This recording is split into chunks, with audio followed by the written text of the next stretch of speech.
Dear student, welcome to my channel the Bong science. দেখো, আজকে আমরা মাধ্যমিকের পর্ষদের যে টেস্ট পেপার তার 241 নম্বর পেজ নিয়ে আলোচনা করব। দেখো, ভিডিওটি প্রথম থেকে শেষ পর্যন্ত দেখবে, আর ভালো লাগলে অবশ্যই একটি লাইক, সাবস্ক্রাইব এবং শেয়ার করবে। দেখো, একের দাগের 1.1 কোনটি জীবাশ্ম জ্বালানি নয়। দেখো, জীবাশ্ম জ্বালানি কাকে বলি? যেগুলো কোটি কোটি বছর পূর্বে মাটির নিচে চাপা পড়ে যে জ্বালানিগুলো তৈরি হয়েছে সেগুলো জীবাশ্ম জ্বালানি। তাহলে এর মধ্যে কিন্তু গোবর গ্যাসটা জীবাশ্ম জ্বালানি নয়। 1.2 দেখো, 0 ডিগ্রি সেলসিয়াস উষ্ণতায় 1 অ্যাটমসফিয়ার চাপে 2 মোল হাইড্রোজেনের আয়তন। আমরা জানি 1 মোল হাইড্রোজেনের আয়তন কত হয় এসটিপিতে? 22.4 লিটার। তাহলে 2 মোলে কত হবে? 2 ইন্টু 22.4, তাহলে হয়ে যাবে তোমার 44.8 লিটার। তাহলে 44.8 অপশান হবে ডিটা। 1.3 দেখো, এসটিপি বলতে যে উষ্ণতা বোঝায় তার মান নিকটতম পূর্ণ সংখ্যা। এসটিপি বলতে আমরা বোঝাই 0 ডিগ্রি সেলসিয়াস। তা 0 ডিগ্রি সেলসিয়াস মানে 273 এত কেলভিন। তাহলে উত্তর তোমার সঠিক হয়ে যাবে এর অপশানটা। 1.4 দেখো, প্রদত্ত ধাতুগুলোর কোনটির প্রসারণ গুণাঙ্ক ন্যূনতম হওয়া বিভিন্ন কাজে ব্যবহৃত হয়? এটা হচ্ছে ইনভার। আমরা স্কেল তৈরি করতে ব্যবহার করি। 1.5 দেখো, দন্ত চিকিৎসক মুখের মধ্যে দাঁত দেখতে ব্যবহার করেন, এটা সকলেই জানো, অবতল দর্পণ। 1.6 আলোর প্রতিসরণের ক্ষেত্রে কাঁচ থেকে বায়ু মাধ্যমে যাওয়ার সময় আলোর রশ্মি আপাতত কোণ 0 ডিগ্রি হলে বিচ্যুতি কত হবে? আপাতন কোণ 0 ডিগ্রি হয়, তাহলে প্রতিসরণ কোণ কী হবে? 0 ডিগ্রি পাবো। বিচ্যুতি কোণ কী হবে? 0 ডিগ্রি হবে। 1.7 দেখো, ফ্যারাডের সূত্র দুটি ব্যাখ্যা করে তড়িৎচুম্বকীয় আবেশ ডিটা। 1.8 রেডিয়াম 226 88, রেডন 222 86।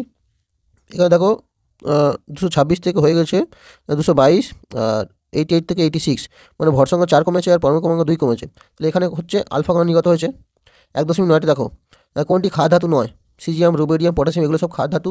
উত্তর হচ্ছে অ্যালুমিনিয়াম। 1.10 কোনটি তড়িৎ পরিবহনের ক্ষমতা ন্যূনতম? তড়িৎ পরিবহনের ক্ষমতা ন্যূনতম দেখো এখানে হয়ে যাবে তোমার কঠিন কেসিএল। 1.11 দেখো, ভোল্টামিটার অ্যাসিড মিশ্রিত জলের তড়িৎ বিশ্লেষণের সময় অ্যানোডে কী হয়? দেখো, অ্যানোড যেহেতু পজিটিভ তড়িৎদ্বার, পজিটিভ, এখানে ঋণাত্মক আয়নগুলো এসে জমা হয়। ধরো ঋণাত্মক আয়ন যেগুলো আছে, ধরো অ্যাসিড মিশ্রিত তড়িৎ ওয়েজ মাইনাস যে আয়নগুলো অ্যানোডে গিয়ে কী করে? ইলেকট্রন বর্জন করে, ওয়েজ তৈরি হয়।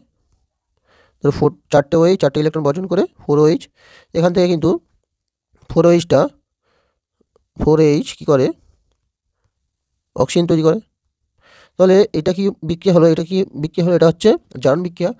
জারণ বিক্রিয়া কী হয়? অ্যাসিড মিশ্রিত জলে জারণ বিক্রিয়া অক্সিজেন তৈরি হয় অ্যানোডে। তাহলে হয়ে যাবে তোমার অপশান বিটা সঠিক। 1.12 দেখো, ফেরিক ক্লোরাইডের জলীয় দ্রবণে যা দিলে বাদামি অধক্ষে পড়ে সেটা সেই দ্রবণটি হলো।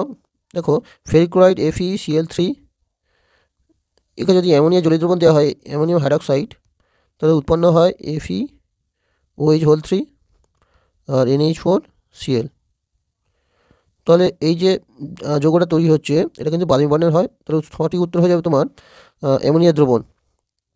1.13 কোন ধাতুটি ব্রোঞ্জ ও কাঁসা দুটোটি আছে? দেখো, ব্রোঞ্জ তামার টিন দিয়ে তৈরি, কাঁসাও তামার টিন দিয়ে তৈরি। তাহলে এখানে একটা যদি একটু ঠিক করে নাও, পিতল করে নাও ব্রোঞ্জের জায়গায়, তাহলে তোমার উত্তর হয়ে যাবে। তো পিতল হচ্ছে তামা দস্তা দিয়ে তৈরি, আর কাঁসা তামার টিন, তাহলে এখানে তামা উত্তর হয়ে যাবে। 1.14 যে যন্ত্রের সাহায্যে যান্ত্রিক শক্তি তড়িৎ শক্তিতে পরিবর্তিত হয় সেটি হলো। দেখো, এখানে ডায়নামো সঠিক উত্তর হয়ে যাবে। 1.15 দেখো, সমকোণীয় শ্রেণীর যৌগগুলোর মধ্যে আণবিক সংকেতের পার্থক্য, এটা সকলে জানা আছে CH2। 2 দেখো, বায়ুমণ্ডলে কোন স্তরে ঝড়, মেঘ, বৃষ্টি দেখা যায়? উত্তর হচ্ছে টপোস্ফিয়ার। 2.2 জীবাশ্ম জ্বালানি অতিরিক্ত ব্যবহারের একটা কুপ্রভাব। জীবাশ্ম জ্বালানি অতিরিক্ত ব্যবহারে কিন্তু গ্লোবাল ওয়ার্মিং বা বিশ্ব উষ্ণায়ন দেখা যায়। অথবা দেওয়া আছে বাতাসে CO2 গ্যাসের পরিমাণ কমানোর জন্য কয়লা প্রাকৃতিক গ্যাসের মধ্যে কোনটা বেশি উপযোগী? দেখো, প্রাকৃতিক গ্যাস ব্যবহার করা বেশি উপযোগী, কারণ প্রাকৃতিক গ্যাস ব্যবহার করলে কিন্তু কার্বন ডাইঅক্সাইড বেশি তৈরি হয় না। 2.3 দেখো, সত্য মিথ্যা, বাস্তব গ্যাসের অণুগুলোর সসীম আয়তন আছে, এটা আদর্শ গ্যাস থেকে বিচ্যুতির একটা কারণ। এটা কী হয়ে যাবে? সত্য হয়ে যাবে, সত্য। 2.4 দেখো, আদর্শ গ্যাসের চাপ কত হলে তার আয়তন শূন্য হবে? দেখো, এখানে একটা মিস্টেক আছে, চাপটাকে এটা উষ্ণতা করে দাও। উষ্ণতা করে দিলে তুমি উত্তর হয়ে যাবে -273 ডিগ্রি সেলসিয়াস, -273 ডিগ্রি সেলসিয়াস। 2.5 কোনো কঠিন ব্লকের তাপ পরিবহনের হার ব্লকের দৈর্ঘ্যের সমানুপাতিক না ব্যস্তানুপাতিক? দেখো, তাপ পরিবহনের যে সূত্রটা সেটাও আমার জানা আছে, এই সমান KA θ1 - θ2 × T/D। তাহলে এই সমানুপাতিক কী হবে? 1/D।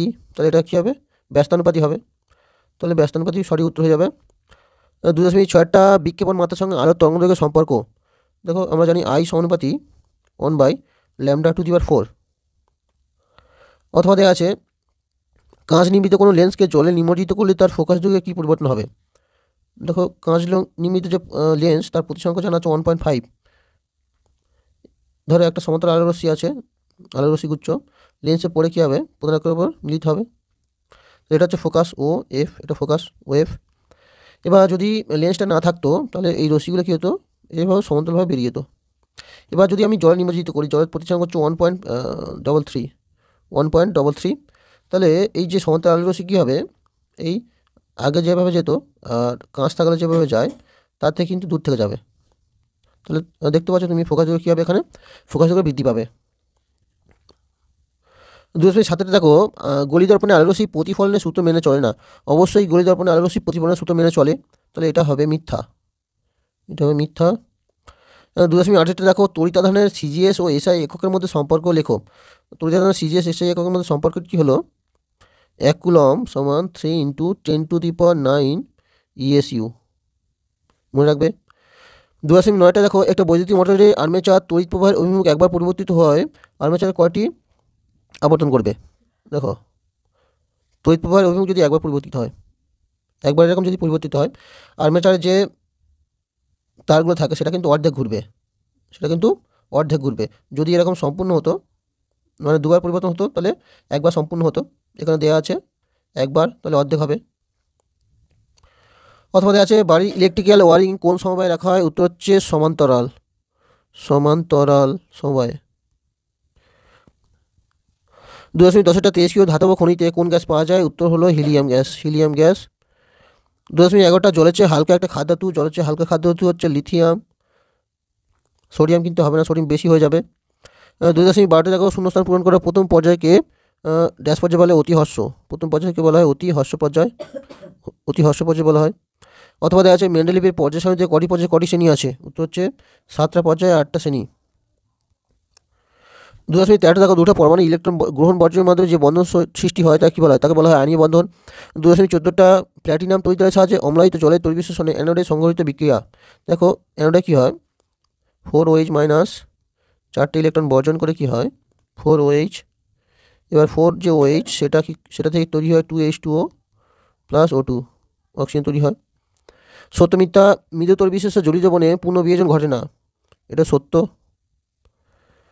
ওলিয়াম কি, সালফার ডাইঅক্সাইড এর সঙ্গে যদি গাঢ় 98% H2SO4 যুক্ত করা হয় তাহলে তৈরি হয় H2S2O7 পাইরোসালফিউরিক অ্যাসিড, এটাকে আমরা কি বলি, ওলিয়াম বলি। অথবা দেওয়া আছে H2S গ্যাসকে NaOH যুক্ত সদ্য প্রস্তুত সোডিয়াম নাইট্রোক্সাইডের জলীয় দ্রবণে চালনা করলে উৎপন্ন যৌগ সংকেত, সংকেত মনে রাখবে Na4FeCN5NOS, এটা বেগুনি বর্ণের হয়। শূন্যস্থান পূরণ করতে হবে। ইউরিয়ার রাসায়নিক নাম, দেখো ইউরিয়া এই ধরনের গঠন, দুটো কিন্তু NH2 গ্রুপ থাকে, অর্থাৎ অ্যামিনো গ্রুপ, তাহলে এর নাম হবে একটা কার্বন থাকে, তাহলে ডাই অ্যামিনো বা ডাই অ্যামিন বলতে পারো, ডাই অ্যামিনো মিথানোন, ডাই অ্যামিনো মিথানোন। 2.20 দেখো 2.18 দেখো অ্যালুমিনিয়ামের একটি ব্যবহার। দেখো অ্যালুমিনিয়াম কিন্তু যে বিমান তার কাঠামো তৈরি করতে ব্যবহার করা হয়। 2.19 ফ্লুরাইডযুক্ত অ্যালুমিনিয়ামের আকরিকের নাম। দেখো ফ্লুরাইডযুক্ত অ্যালুমিনিয়ামের যে আকরিক সেটা সংকেতটা তোমার জানা আছে AlF3 3NaF। 2.20 প্রোপাননের গঠন সংকেত, প্রোপাননের গঠন সংকেত হচ্ছে অ্যাসিটোন, গঠন সংকেতটা CH3COCH3। অথবা দেওয়া আছে CH3CH2CH2CH3 এর সমভাবে গঠন সংকেত। দেখো এটা হচ্ছে মুক্ত শৃঙ্খলা আছে, একটা বন্ধন শৃঙ্খলযুক্ত যৌগ গঠন করব। এখানে একটা হাইড্রোজেন দিয়ে দিই, এখানে 3টা হাইড্রোজেন, এখানে 3টা হাইড্রোজেন লাগবে, এখানে 3টা হাইড্রোজেন, তাহলে CH3CH আর একটা শাখায় CH3 আছে। 2.21 ভোলাস সর্বপ্রথম অজৈব যৌগ থেকে একটি জৈব যৌগ পরীক্ষাগার প্রস্তুত করেন। জৈব যৌগটি কী, জৈব যৌগটি হচ্ছে ইউরিয়া, ইউরিয়া। দেখো আজকে আমরা MCQ এবং অতি সংক্ষিপ্ত প্রশ্নের উত্তর করলাম। পরের দিন আমরা যে অঙ্কগুলো আছে সেগুলো করার চেষ্টা করব। 2 নম্বর 3 নম্বরের যে অঙ্কগুলো আছে তোমরা কোনো কোশ্চেন যদি না পারো অবশ্যই কমেন্ট করে জানাবে। আর ভিডিওটি ভালো লাগলে অবশ্যই লাইক এবং চ্যানেলটা সাবস্ক্রাইব করে রাখবে।